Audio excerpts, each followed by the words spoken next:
I think might be of interest to you. It's addressed to Mr. James Redmond.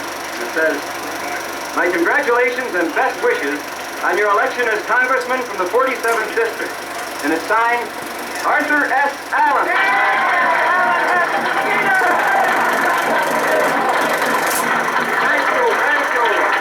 Thank you. My friend, my very good friend. It isn't very often that I find myself groping for something to say. But it is difficult for me tonight to find words which are adequate to express my thankfulness and my appreciation for the victory you have won on your blocks, in your precincts, in your wards, throughout this congressional district. It was a difficult campaign. The scoreboard test for that. Victory rested on fewer than 1,000 votes. We won because you and your friends got those votes out. Above all, I want to express my deepest personal thanks to Bill Boynton. The finest campaign manager any congressional candidate ever had.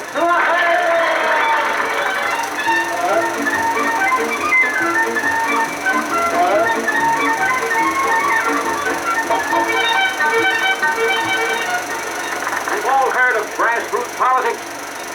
Well, Bill is one fellow that got to start way down below the grassroots. Yes, way down below the grassroots.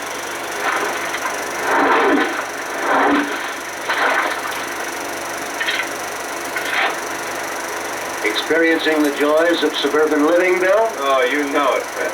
Every doggone year, the same thing happens. Do you suppose City Council ever heard of progress? Shh. Don't mention that ugly word in Oakwood. Why, progress would destroy all this rustic charm that we get stuck here. Need any help? No, I think I've got it. Thanks, Fred. Okay, pal.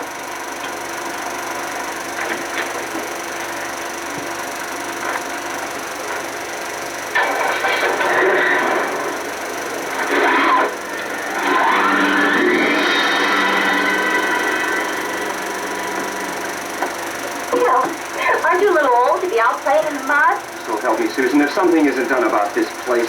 Something isn't done, we'll go right on complaining and getting the same old excuses, just like we always do. Why can't they just once fix that road the way it should be? Fine, and how about the rubbish collection? The garbage cans overflowing again. Oh, no. Well, that does it. I'm going up and take a hot shower. Not this afternoon, you're not. Why not? The water pressure's low again. That absolutely doesn't. I'm going to get hold of somebody at City Hall who can give me some answers. Would you like to make a little bet on that? You're right. It is hopeless. You know, Susan, I've been thinking. I'm going to go into politics. You're what? I mean it. I'm fed up. Oh, Bill, you can't quit your job. Who said anything about quitting my job? I'm talking about party work. Party? Yes, party work. Getting out. Persuading good people to run for office and working to elect them. But Bill, we don't know anything about politics. Well, hang on, honey. I think I know where we can learn. What's his name? Miller. Gene Miller. There it is. You're really serious.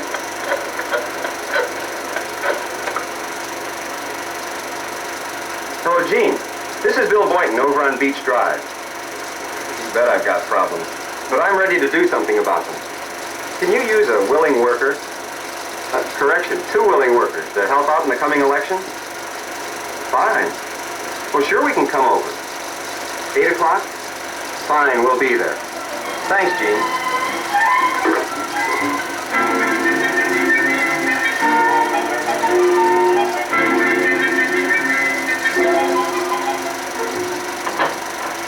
Hello, Gene. Hi, Susan. Bill. Nice to see you. Come on in.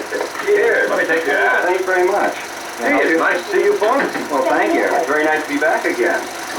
Say, I have somebody I'd like you folks to meet. Oh, wonderful. Bill and Susan Boynton, this is Jim Redmond. Hello.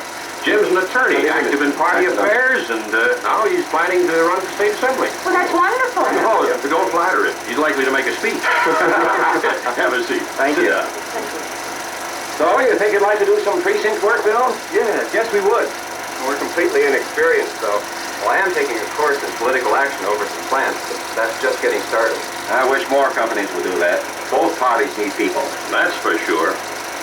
Bill, we can use almost any kind of help you can give us. We need people to help prepare literature. And we need speakers to go out to the clubs and the organization.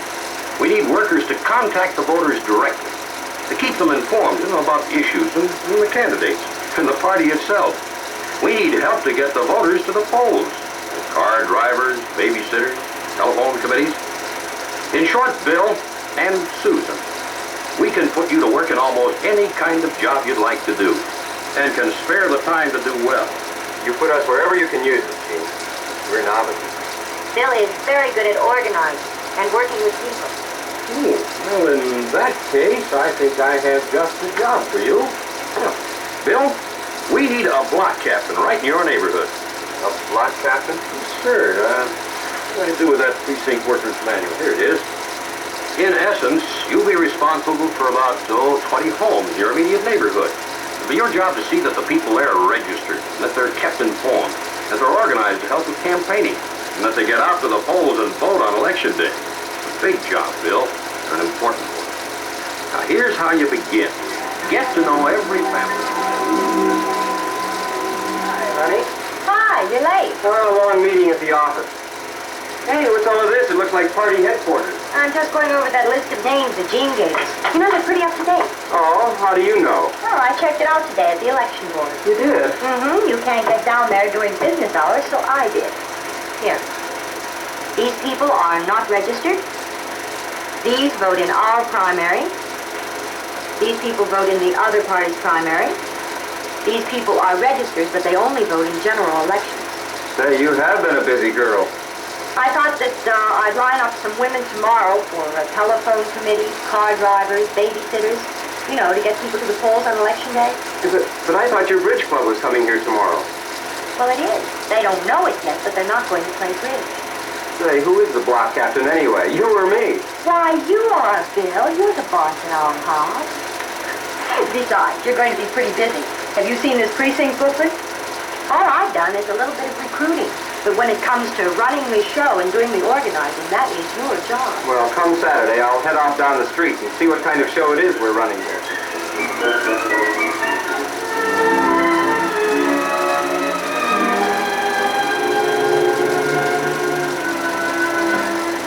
Hi, Fred. Oh, it's you, Bill. I saw you going up and down the street. What are you doing? Selling raffle tickets? No, I'm selling good government. Well, put me down for about $1 million worth. We sure need it. You can't buy it, Fred. In fact, you can't even vote for it. Not unless you're registered. Register? Are you kidding? Not a bit. Oh, so that's your game. Now look, Bill, if there's one thing that turns my stomach, it's that big bleeding heart speech about how it's the duty of every citizen to vote. It's the right of every citizen. Right, duty. It's all the same mess of hogwash. Now, you look on any ballot. Who's on it? A bunch of second-raters, saying the same things and telling the same lies. And they want to get elected because they haven't got the stuff to keep an honest job. Now, wait a minute, Fred. All right. Save me the speech. I'll go down and sign up one of these days. But not now. And Bill, next time, bring raffle tickets. You got a much better chance of making a sale.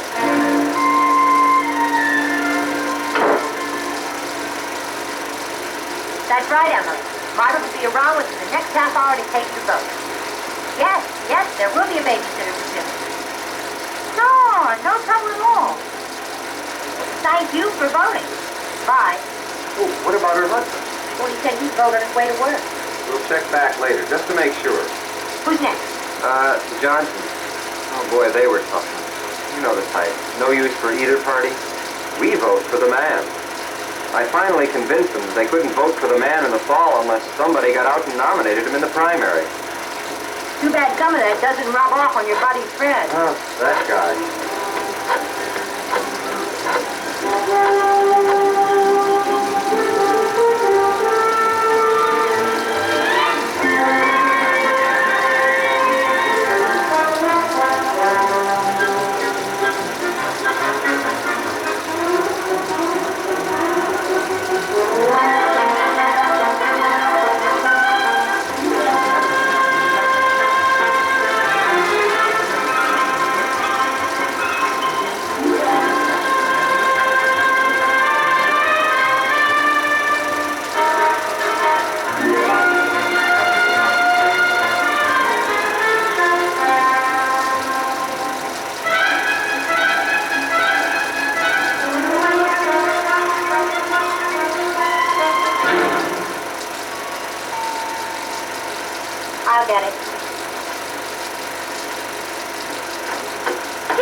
Hi, Susan. Bill home? He sure is. Come on in. Hi, Gene. Nice to see you. Come on in. Sit down. Thanks.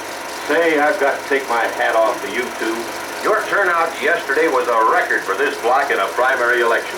You outvoted every other block in the precinct. We did. We enjoyed every minute of it. Well, then, now how'd you like to take on a couple of bigger jobs? Oh? What kind of bigger job? Well, the first is sort of a sideline. Jim Redmond needs some organizing help. He's taking quite a shine to you two. Well, that feeling is mutual. We'll do everything we can. Good. Now, the second is something else.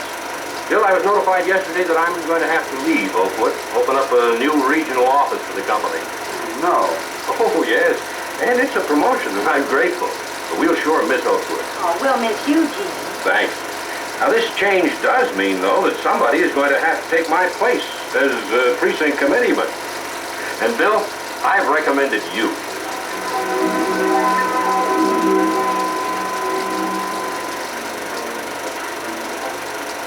Thanks, Bill. I appreciate this chance to meet your friend. Oh, forget it. Listen, it's our pleasure.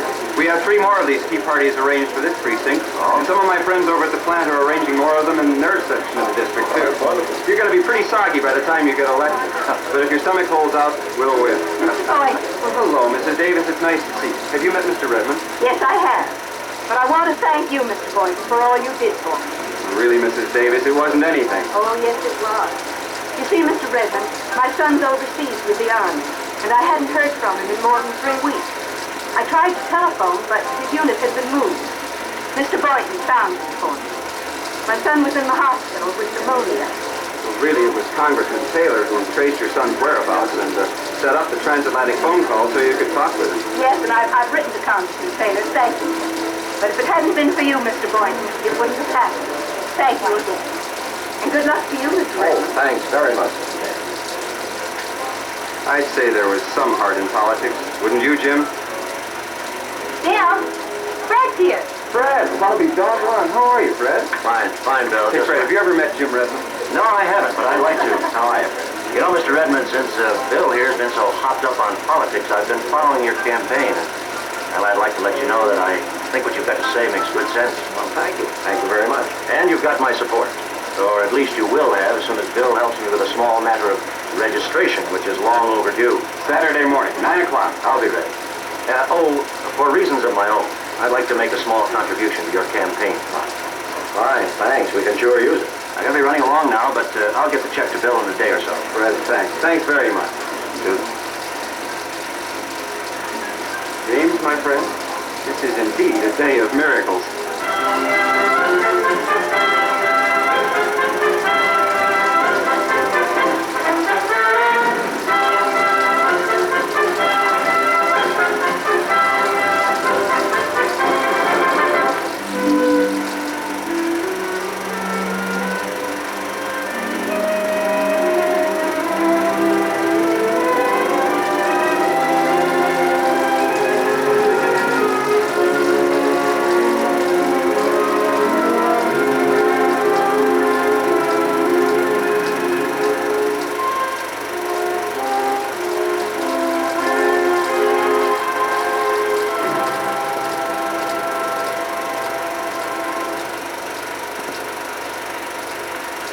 What's the matter, Bill? You've been staring out that window for an hour. Susan, I'm going down to see Jim Redmond. What for? Try to persuade him to run for Congress. You think you will? I don't know. He's all set right where he is. I'd just be asking him to stick his neck out. But ever since I first heard that Taylor might be stepping down, I've been sounding out people.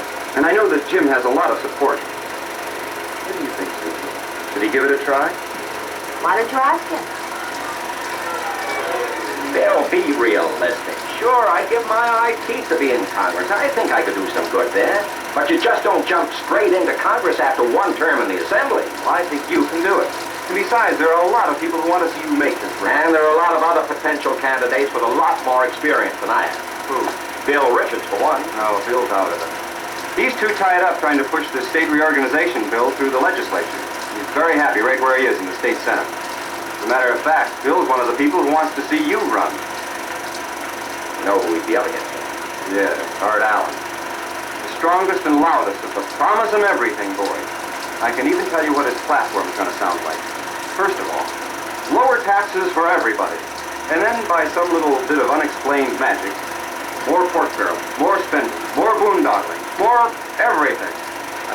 That sounds like Alan, all right. Don't you underestimate him. He's a tough campaigner. And he's wealthy. And he has the solid backing of his party. What are you looking for? Something easy? Uh-oh, never mind the needle, Bill. I was just adding up the score. You know, I might just give it a try. Good.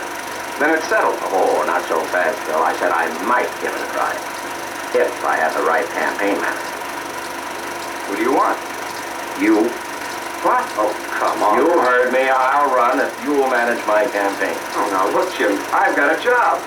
Well, the office has been wonderful about giving me time off for local activities, but this... You can do your job and this, too. All you'll be giving up is sleep. What are you looking for? Something easy? Okay. I'll talk to my boss.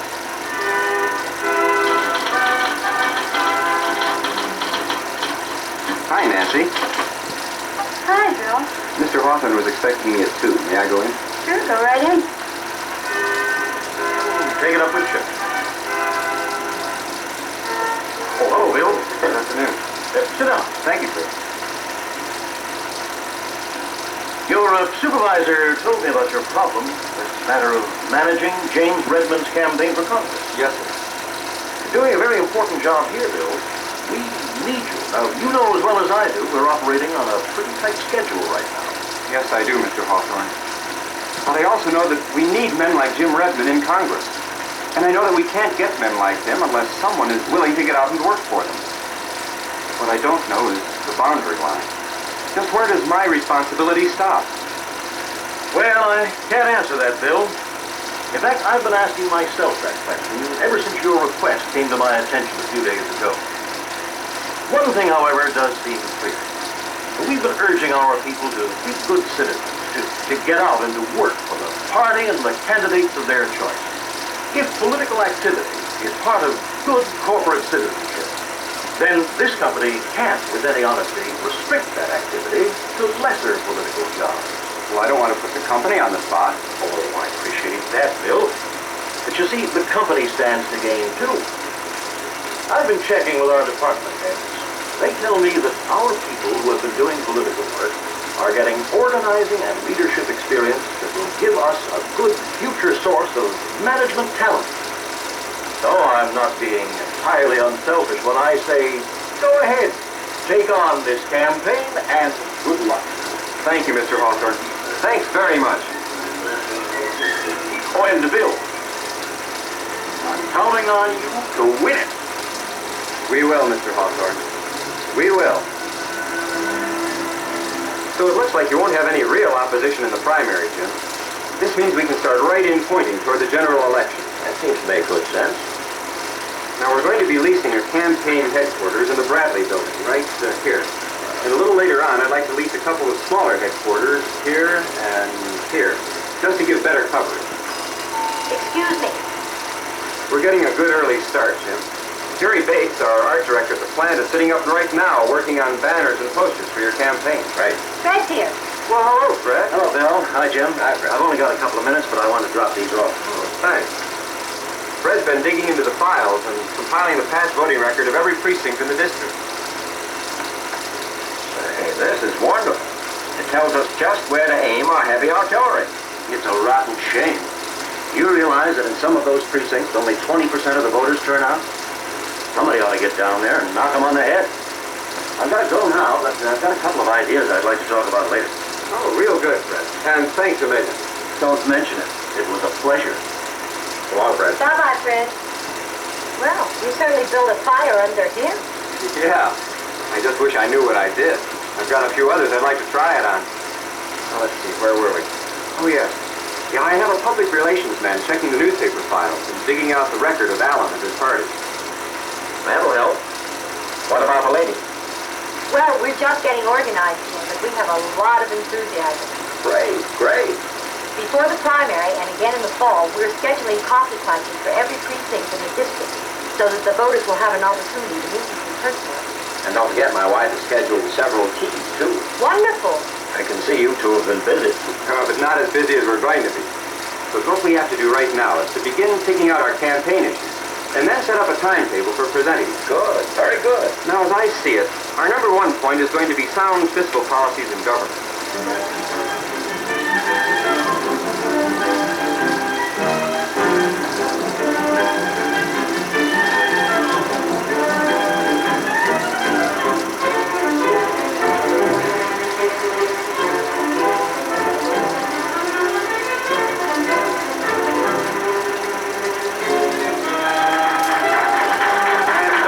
Never prospered by spending itself in the bank. Neither a man nor a nation can continue to live beyond the deadline and survive.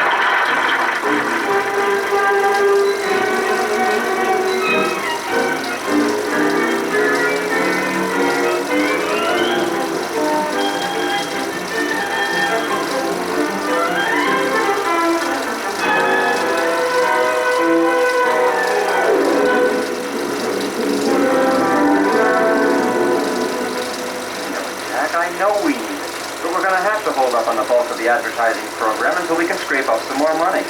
The committee's broke. I'm sitting here with a fistful of unpaid bills, and Jim's had to dig into his own pocket to pay for the last 2 batches of leaflets. No, don't cancel it. Just give me some time. Right. I'll be in touch. Why, Susan? Why? Right when everything was going so good for us, why did this have to happen? I guess people think that when they vote, they've done enough. Money is the candidate's problem. One thing is certain. We can't let Art Allen spread his face and platform all throughout the district while we stand around doing nothing. If we do, we're dead. But what are you going to do? The only thing that's left to do. I'm calling Mr. Hendricks. Mr. Hendricks, please. Hello, Mr. Hendricks. This is Bill Boynton. Oh, I'm fine, sir, but the campaign's in trouble. Well, we were assured that money would be coming in, but the people just don't seem to be responding. Mr. Hendricks, I know you've already given till it hurts, but at a time like this, we have no place else to go but to some of our friends. Well, we need another $6,000 at least if we're going to have any chance at all of winning. Can you pick up any part of this for us? $500? Oh, thanks, Mr. Hendricks. You're a lifesaver. Who? Marvin Ashton? Thanks, I'll call him right away. Goodbye. He came through? Sure did. Thank God for friends, Susan. We're gonna win this one for Jim.